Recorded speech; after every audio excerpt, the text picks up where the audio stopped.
നമസ്കാരം, news prime മലയാളത്തിലേക്ക് സ്വാഗതം. പ്രധാനമന്ത്രി നരേന്ദ്രമോദി ലോക്സഭയിലെ ഏറ്റവും വലിയ ഒറ്റകക്ഷിയായ BJPയുടെ നേതാവാണ്, അതായത് ലെജിസ്ലേറ്റീവ് ഹെഡ്. അതുപോലെ തന്നെയാണ് ജുഡീഷ്യൽ ഹെഡായിട്ടുള്ള ചീഫ് ജസ്റ്റിസ്. അദ്ദേഹവും പ്രധാനമന്ത്രിയും തമ്മിൽ നേരിട്ട് വാക്പോരിലേക്ക് എത്തിച്ചേർന്നിരിക്കുകയാണ്.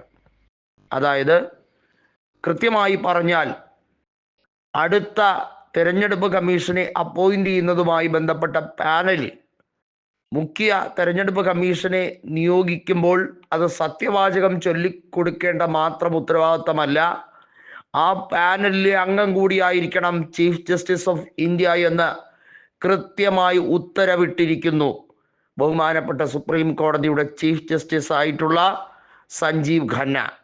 അതോടുകൂടി ഇടുത്തി പോലെ, മൂട്ടിൽ തീ പിടിച്ച പോലെ പ്രധാനമന്ത്രിയും കൂട്ടരും ഛിന്ന ഭിന്നമായി ഓടിയിറങ്ങുന്ന പോലെ സ്ഥലം വിടുന്നു, കളം വിടുന്നു എന്ന് തന്നെ പറയേണ്ടി വരും. നാളിത്രയുമായി തെരഞ്ഞെടുപ്പ് കമ്മീഷൻ നിയമങ്ങളെപ്പോലും കാറ്റിൽ പറത്തുന്ന രീതിയാണ് ഈ കഴിഞ്ഞ കാലയളവിൽ മുഖ്യ തെരഞ്ഞെടുപ്പ് കമ്മീഷൻ രാജീവ് കുമാർ അവലംബിച്ചത്.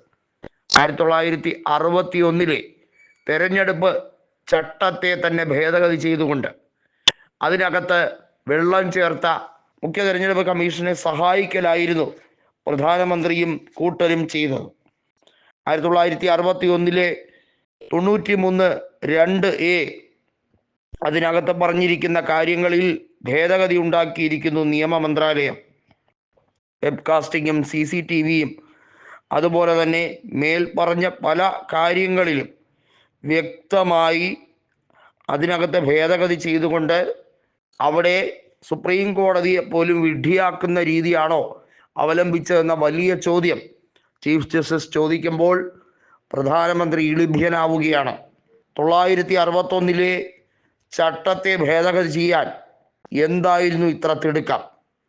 പ്രതിപക്ഷ നേതാവായ രാഹുൽ ഗാന്ധി ഹരിയാനയിലെ തെരഞ്ഞെടുപ്പും മഹാരാഷ്ട്രയിലെ തെരഞ്ഞെടുപ്പുമായി ബന്ധപ്പെട്ട വിഷയങ്ങളിൽ കൃത്യമായും തെരഞ്ഞെടുപ്പ് കമ്മീഷനോട് വിവരാവകാശ നിയമപ്രകാരമുള്ള മുഴുവൻ ഡീറ്റെയിൽസ് നൽകാൻ ആവശ്യപ്പെട്ടിരുന്നു.